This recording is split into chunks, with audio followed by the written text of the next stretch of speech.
Morning student, स्वागत है आपका मेरी क्लास पे। आप पढ़ रहे हैं linear equation in two variable. इसका आज हम एक्सरसाइज 3.5 डिस्कस करेंगे, जो कि वज्र गुणनखंड यानी कि क्रॉस मल्टीप्लिकेशन विधि पर निर्भर करती है। ठीक है, इसका पहला क्वेश्चन आपके लिए है, वो बोल रहा है निम्नलिखित रैखिक समीकरणों के युग्म में से किसका एक अद्वितीय हल है, किसका कोई हल नहीं है, या इसके अपरिमित रूप से अनंत हल है।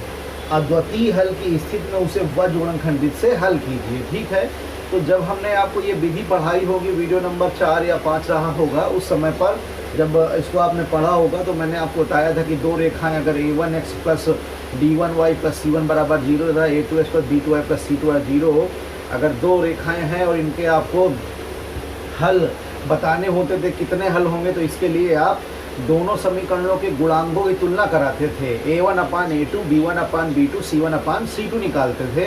वहाँ पे तीन कंडीशंस आई थी। यदि a1 upon a2 is not equal to b1 upon b2, तो ऐसी दशा में आपका अद्वितीय हल था और रेखाएं जो थी वो प्रतिच्छेदी थी और निकाय जो था वो सुसंगत था। ठीक है, द्वितीय स्थिति की बात करिए, a1 upon a2 equal to b1 upon b2 and equal to c1 upon c2। अगर तीनों चीज़ें आपस में इक्वल हो जाएंगी तो ऐसी रेखाएं संपाती हो जाएंगी और इसके अनंत हल हो जाएंगे, और ये भी जो है आपका सुसंगत होगा। लेकिन अगर हम बात करें तीसरी कंडीशन की कि a1 upon a2 equal to b1 upon b2 but not equal to c1 upon c2, इस कंडीशन में जब आओगे तो यहाँ पर जो रेखाएं होंगी वो आपकी क्या बोलते हैं, समांतर हो जाएंगी, कोई हल नहीं होगा और निकाय जो होता है वह असंगत हो जाता है। तो इस दशा पे अगर हम पहले सवाल की बात करें तो सवाल आपका है ना, पहले क्वेश्चन का फर्स्ट क्वेश्चन आप लगा रहे हैं, मान लीजिए वो आपको दिया हुआ है x minus 3y minus 3, x minus 3y minus 3 equal to 0, और एक दिया है आपका 3x minus 9y is minus 2 equal to 0। अगर अब आप यहाँ देखें तो है ना, इन समीकरणों की हमने क्या करी, a1x plus b1y plus c1 बराबर 0 तथा a2x plus b2y plus c2 बराबर 0 से तुलना करने पर, इसकी हमने जब तुलना करी है ना, यहाँ पर हमने आपकी तुलना कर दी करने पर, तो आप देख रहे हैं कि a1 बटे a2 जो आया है ना x के गुणांक, वो 1/3 ही आएंगे। b1 बटे b2 की बात करिए तो माइनस का 3 बटे माइनस का 9 बराबर 1/3 हो गया। लेकिन c1 अपान c2 की बात करिए तो माइनस का 3 बटे माइनस का 2 आ गया, यानी कि ये आ गया 3/2। अब आप देख रहे हो ये तो बराबर है, लेकिन ये वाला बराबर नहीं है, यानी कि a1 अपान a2 यहाँ पे लिख सकते हैं कि a1 upon a2 is equal to b1 upon b2 but not equal to c1 upon c2। अतः क्या होगा, कोई हल नहीं है ना, कोई हल नहीं है।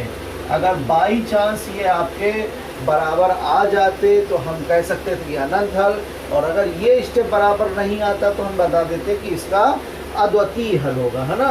अब हम एक क्वेश्चन ऐसा लेंगे जो अद्वितीय हल हो रहा हो और इससे आपको x और y के मान निकालने पड़ रहे हों। जैसे कि हम सवाल नंबर इसका चौथा आपके लिए ट्राई करना चाहेंगे। ठीक है, तो ध्यान दीजिए, चौथे नंबर के लिए फोर्थ पार्ट इसका हम करेंगे।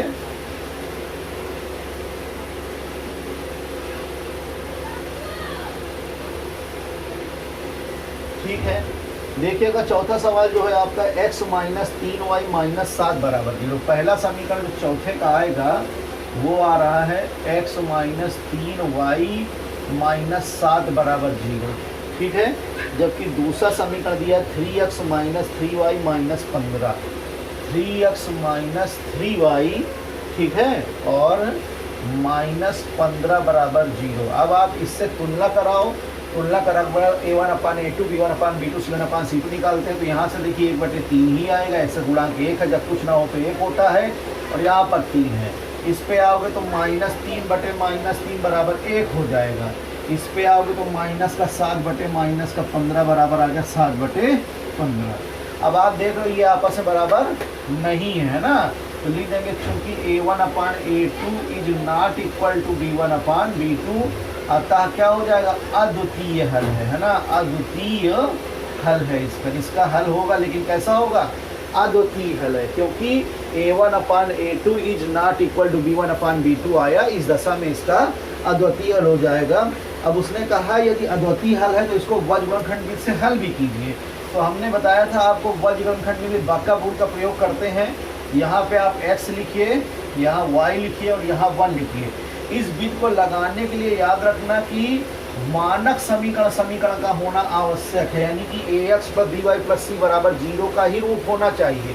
अगर ये रूप नहीं है तो समीकरण को आप हल नहीं कर पाओगे। अब बाका रूल में जब आते हो तो यहाँ पर आपके है ना क्या होते थे, b और c आते थे, यानी कि y का गुणांक और अचर पद। तो y का गुणांक है -3 अचर पद की बात करिए -7 -15 है आपका। जब इसमें आओगे तो अचर पद और इसका गुणांक आ जाता है। बकअप की बात करिए है ना, बकअप की बात करते हैं तो b c c a b आता है। ये x के साथ होता है, ये y के साथ होता है, ये अचर पद के साथ होता है, x y और ये अचर पद पे आता है ना। b और c का मतलब यहाँ पर क्या है, x के y के गुणांक और अचर पद। y के गुणांक देखिए b1 b2 होते हैं, अचर पद c1 c2 होते हैं। जब y में आओगे तो c और a यानी अचर पद और s से गुणांक, और इसके बाद जब आप इस पे आओगे कांस्टेंट पे आओगे तो यहाँ पर x और y के गुणांक आ जाते हैं, ठीक है। तो यहाँ पे जब आए तो c और a आएगा, यानी कि -7 और -15। यहाँ पे जब आओगे 1 और 3 हो जाएगा। जब इधर आओगे तो 1 और 3 हो जाएगा, -3 आ जाएगा। अब इसका क्रॉस बोलते हैं क्योंकि ऐसे इसमें क्रॉस किया जाता है, वज्रखंड इसीलिए बोला जाता है इसको। तो यहाँ पर x आएगा, साथ कितना पहले ये आएगा, तो 15 के 45 हो गया, माइनस प्लस का हो गया। ये 7 के 21 माइनस प्लस का हुआ, लेकिन माइनस लगता है यहाँ पे, जो आएगा उसका विपरीत चिन्ह, ठीक है। तो 7 के 21 हो गया माइनस के। अब यहाँ पे आओगे तो y लेंगे तो 7 के 21 हो गया माइनस का, और ये आ गया माइनस प्लस का 15, ठीक है ना। 15 का 15 आएगा, और लेकिन जब आप करोगे तो हमने कहा जो ऐसे जब ऊपर की ओर जाओगे जो चिन्ह आ रहा हो उसका विपरीत लिख देना है आपको। अब इसके बाद जब इधर आए तो यहाँ पर 1 है ना, 1 3 3 और ये 3 3 9 हो गया। इसको थोड़ा सा और हल करते हैं, इधर आ जाते हैं है ना, जगह कम होने के कारण।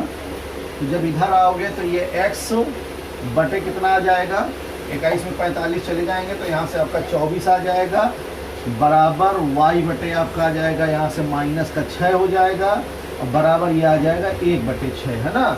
अब बारी बारी से एक बार x वालों को बराबर x और अचर पद ले लीजिए, एक बार y और अचर पद, x और y के मान आ जाएंगे।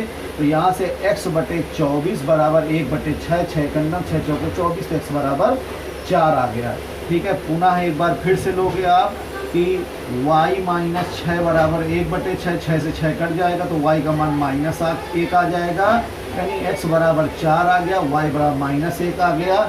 यही हमारे समीकरण का हल हो गया, ठीक है।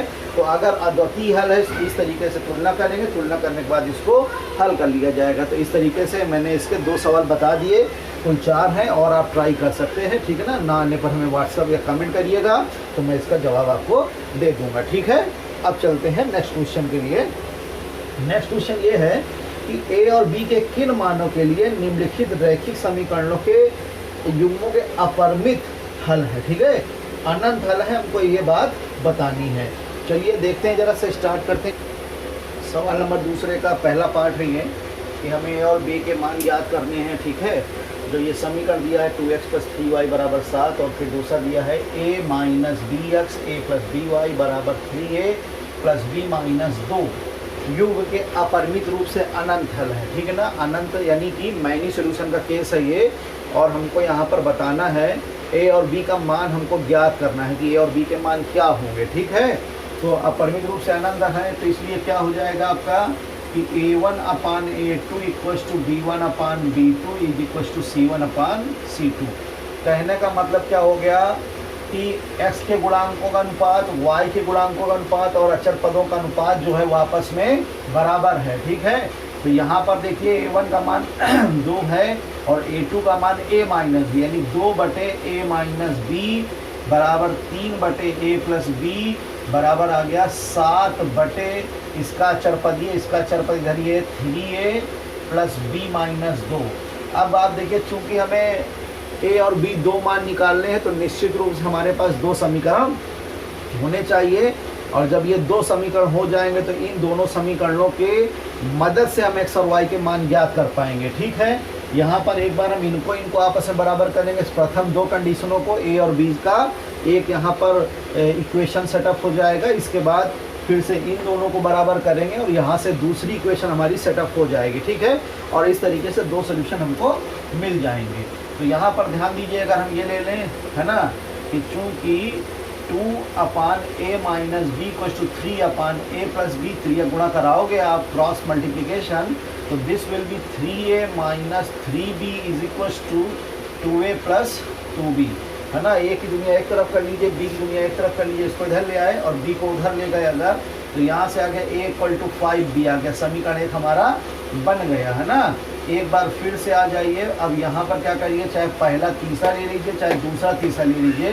तो हमने यहाँ पर दूसरा और तीसरा ले लिया कि चूँकि 3/a plus b is equal to 7/3a plus b minus 2 दिया हुआ था, तो यह गुणा कराते हैं ऐसे और ऐसे, है ना।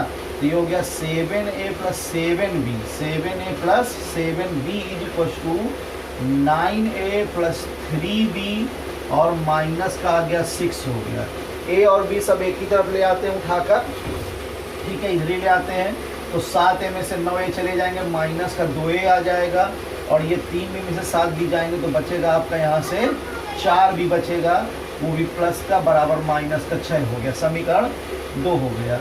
हम a का मान यहाँ पे 5 भी रखे दे रहे हैं समीकरण 1 से, है ना, तो हमारा b निकल आएगा। हम यहाँ पर प्रतिस्थापन b का इस्तेमाल कर लेते हैं कि समीकरण 1 से a बराबर 5b रखने पर, ठीक है ना, इतना हम यहाँ पर रखे देते हैं। जब आप यहाँ पे 5 रखोगे तो a की जगह 5, तो 5 दूनी 10b हो गया, ये माइनस का प्लस 4b बराबर माइनस का 6 हो गया, यानी माइनस का 6b बराबर माइनस का 6 हो गया। तो जब आगे आओगे तो b का मान हो जाएगा 1। अब b का मान हमने क्या किया, ठीक है, b का मान समीकरण 1 में रखने पर, ठीक है ना, 1 में रखने पर जब हमने b का मान यहाँ रख दिया तो a बराबर आ गया 5 गुणे 1, तो a का मान हमारा 5 हो गया, इसलिए a बराबर 5 और b बराबर 1। यही जो दी हुई कंडीशन थी उसके हिसाब से a और b के मान आ जाएंगे। ठीक है, ये दूसरे का दूसरा पार्ट है आपका, क्वेश्चन है आपका 3x plus y equal to 1 and 2k minus 1x फिर plus k minus 1y equal to 2k plus 1, ठीक है ना। और बताना है, कह रहा है यहाँ पे u का कोई हल नहीं है और k का मान ज्ञात कीजिए। अगर u आप जानते हो कोई हल नहीं है तो कंडीशन होती है a1/a2 equal to b1/b2 but not equal to c1/c2। इस कंडीशन पर हम आ गए, ठीक है। जब इस कंडीशन में आए तो यहाँ पर a1/a2 b1/b2 c1/c2 की कंडीशंस पे वैल्यू पुटअप करते हैं। तो a1 का मान 3 हो गया, यहाँ से आ गया 2k माइनस 1। इस पे आओगे तो यहाँ पे आ गया y और ये हो गया k minus 1 is not equal to 1/2k plus 1। एक बार इस कंडीशन को यूटिलाइज करते हैं तो इसलिए हम लिख सकते हैं यहाँ से कि 3/2k minus 1 equal to y/k minus 1, ठीक है ना। तो इसको अगर हम y नहीं, यहाँ पे 1 होना चाहिए, y की गुणांक 1 है ना, गलती से 1 हो गया है, तो ये 1 रहेगा क्योंकि यहाँ पे y है तो y मीन्स 1y, ठीक है। क्रॉस करते हैं इस तरीके से, तो यहाँ पर आ गया 3k minus 3 equal to 2k minus, यहाँ से 1 आ जाएगा, k की दुनिया एक तरफ बाकी सब कुछ एक तरफ, इसको उधर उठा के लाओगे तो ये k equal to minus 1 plus 3 यानी k की वैल्यू 2 आ जाएगी, है ना। लेकिन अभी एक कंडीशन इसको भी यूटिलाइज करेंगे, हम इन दोनों को आपस में नॉट इक्वल करेंगे और देखते हैं कि k की वैल्यू क्या आएगी, ठीक है।